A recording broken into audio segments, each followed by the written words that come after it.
Yes, alright. Mwiriwe neza, nizere ko umeze neza. Twongeye kuba ikaze hano ku muyoboro Onebu Opportunity Rwanda. Tukaba tubazaniye scholarship opportunity ibashe kuza kubiboneka muri Iseka Kabgayi ku bufatanye na Chancen International Rwanda. Noneho ikirenzeho nuko ku manota bafatiye rwose ari hasi cyane. Murarikiye kumva ino video kugira uze kubasha kumenya ati se amanota nangahe. Gusa igihe hari nuko ushobora kuba ufite amanota 50 yonyine ukaba waza kubona ino scholarship. Vuye tujyane muri ino video mwere ku buryo wabigenza. Ikintu uri buze kuba wibandaho ni scholarship ati se izakavaringa iki. Ibyo usabwa nibiye nk'umunyeshuri, igikurikiyeho nukuza kumenya faculty zihari, igikurikiyeho ukaza kumenya document zikenewe kugira ngo uze kuba wasaba ino scholarship. Ikindi ukamenya ati se bakeneye abasoje kwiga ryari. Rero ubwo tudatinze tugiye kuza guhita tureba iri tangazo, tuze kureba ati se uburyo ki muntu yabona ibisabwa byose asiga gatangira gukora application. Urabona ko naho kuza kuba twakora application, link turaza guhita tuyishira muri comment. Wowe uje muri comment urebe comment ambere tuzasanga link yo gukora application. Ariko gukora application sibyo byibanze, ibyibanze no kubanza wamenya ngo document ukeneye gutegura nizi. Ayo ma document twamaze kuyabona tukamenya n'uburyo tuza kuyabona, asigaye ukaza guhita ukora application. Ikindi uramutse ugiye gukora application ukabona ntabwo birimo biragenda neza, ntabwo birimo birakunda, wowe uhita twandikira kuri nimero uba ubona kuri screen yawe. Hasi haba hari nimero irimo iragenda nkuko akakajambo ko hano hejuru murimo murakabona, no hasi hari amagambo abarimo aragenda. Uze guhita utegereza urebemo nimero ya telefone utwandikireho tugufashe. Rero tudatinze reka tuze turebe atese itangazo rimeze gute. Niba ari bwo bwa mbere ugeze hano ku muyoboro Onebu Opportunity Rwanda, wakanda subscribe, share and comment. Ushobora kuba ugenda wibaza ati se amahirwe kuki agenda ncika nuko udakurikirana amakuru gatanu ku kandi. Niba ari bwo usoje secondary school, nakugira inama yuko uza guhiturira muri comment, uraza guhita uhasanga link yo gukoraho application ndetse na link ya WhatsApp. Uze kujoininga link ya WhatsApp kugira uzaje ubona ama opportunity nk'aya ngaya atandukanye. Nkuko mubibona rero hano dufite call for financial support September intake, bishatse kuvuga ngo abantu bari buze gukora application bakabafata bazajya kwiga mu kwezi kwa 9. Tugiye kuza gusoma itangazo neza tumenye ngo ibyo dukeneye kuba twashaka ni ibihe, ndetse tumenye n'uburyo tuza guhita dukora application. Turasoreza kuba twabereka uburyo ki uza gukora application. Hano batangiye bavuga ngo the Institute Catholic de Kabgayi Iseka in collaboration with Chancen International Rwanda is pleased to announce funded opportunity tuition fees only for those in need financial support. Ubona kuvuga ngo hano urumva ko batangiye bahamagarira abifuza rwose kuba bakwiga muri Iseka Kabgayi hariya neza imuhanga, Wishurirwa na Chancen International Rwanda amafaranga y'ishuri ko baza kuba bakora application mu gihe ubona ko udafite ubushobozi bwo kuba wakishyura. The Chancen Income Share Agreement cover your tuition fees during your study period, and once you graduate you will be expected to pay back a portion of your income when you start earning. Study now and period. Ero hano ni handi baba batubwira ati wowe niba udafite amafaranga y'ishuri tuzagufasha tukwishurire, none nusoza kwiga wowe uzatangira ugende wishuraho make. Yes, ubwo nukuvuga ngo respective candidates are invited to apply for the following program. Ubwo abari buze kuba bumva bari babishaka baraza kuba bakora application muri Advanced Diploma in Nursing.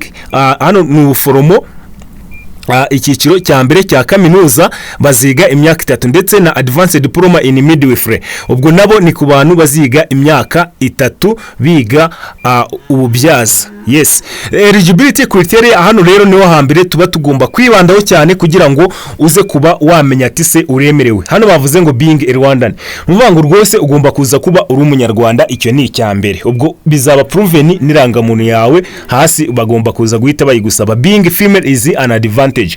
Rero kuba waba uri umukobwa biraza kuba byakongera amahirwe yo kuba wakora iki application. Bishatse kuvuga ngo bashobora gushow percentage bakavata wenda 60% cyangwa se 70% n'abakobwa, abasigaye n'abahungu. Ubwo urumva ko abakobwa waba mwamufite amahirwe menshi cyane. Having graduated from secondary school or equivalent by 2024 and later. Umuntu kuvuga ngo ugomba kuba nibura warasoje secondary ryari. Ugomba kuba warasoje secondary mu mwaka w'ibihumbi 2024 cyangwa se nyuma yaho. Ubwo ni ukuvuga ngo uramutse utarize mu Rwanda uba ufite NESA equivalent. Murabizi uburyo ki iboneka. Having general advanced certificate of secondary education in combination that includes that includes biology and chemistry with the grade ranging from A to E. Hano rero nibyo twababwiye yuko ushobora kufita amanota 50 ino scholarship ukaza guhita uyibona. Hano byaza kuba bimeze bite rero? Ushobora ko wenda waragize amanota nka B muri biology ukaza kugira C. No, reka dufate urugero ufite E muri biology ukaza ukagira E muri chemistry, ariko ibindi nubundi ukaza ko warabitsinzwe muri ubwo buryo. Urumva yuko ushobora kufite amanota nka 52 gutyo cyase 55, ariko ukaba ufite izo grade. Ikintu bazarebaho ni biology na chimie, asigaye baze guhita baguhereza iki scholarship igihe bazasanga ufite letter A, B, C, D, E. Izo zose ziremerwa rwose kuba wagira iki waba ukora application. Igikurikyo wowe niba warize nursing, ukarize nursing ANP, ugomba kuba niba ufite amanota 60 rwose. Urumva yuko ni ibintu byiza, asigaye ugahita applying ukajya kwiga kaminuza. Rero eligibility criteria turabibonye neza, ntabwo tuza kuba tubisubiraho, ahubwo reka tujye kuri application document, file zikenewe kugira tube twakora application. Hano ikintu cya mbere byumve neza, ugomba kuza kuba ufite notarized copy of advanced certificate. Uzafatira diploma yawe ad certificate uyijyane kwa noteri ashireho umukono. None hano bavuze ngo secondary education or result slip of A level national exam cyangwa se result slip. Ubwo uramutse utarafata diploma yawe nta kibazo, wakoresha result slip. Igikurikiyeho ni a copy of national identity card, ugomba kuba ufite irangamuntu yawe. Ikindi gikurikiyeho ni one colored passport photo, ukaza kuba ufite ifoto ya passport. Ubwo hahandi tuba dufite white background ikugaragaza amatwi yombi iciriye hano hejuru mu bitugu. Interested candidates should apply online at. Rero ino ni link bashizeho yo kuba umuntu yakoraho application and upload the application document. The deadline is 31st August 2026. Murabyumva neza rwose, ino application izarangira tariki 31 z'ukwezi kwa 8. Hano hari notice, ino notice reka tuyifate neza twumve icyo ivuga. Selected candidates will be required to pay Chancen International Rwanda commitment fees, payment of 200,000 per year in 3 years. Ubwo no kuvuga ngo ku bantu bari buze bazaba bafashwe rwose. Murabizi yuko Chancen niyo nukuvuga ngo niba ivuze ati tuzakwishura amafaranga y'ishuri, hari ubwo ivuga ati ugomba nawe kugira umusanzu utanga. Rero hano bavuze yuko ari amafaranga ibihumbi bigera muri 200 mu gihe kingana n'umwaka. Ubwo nukuvanga ibihumbi 200 bitangwa ku mwaka wose mu gihe cy'imyaka 3. No representing their contribution toward the cost of their education. Ubwo nukuvanga ya mafaranga yo nubundi nta nahanda azajya kuri ya mafaranga wagomba kwishura y'ishuri. Ubwo uba urimo urayagabanya nubundi.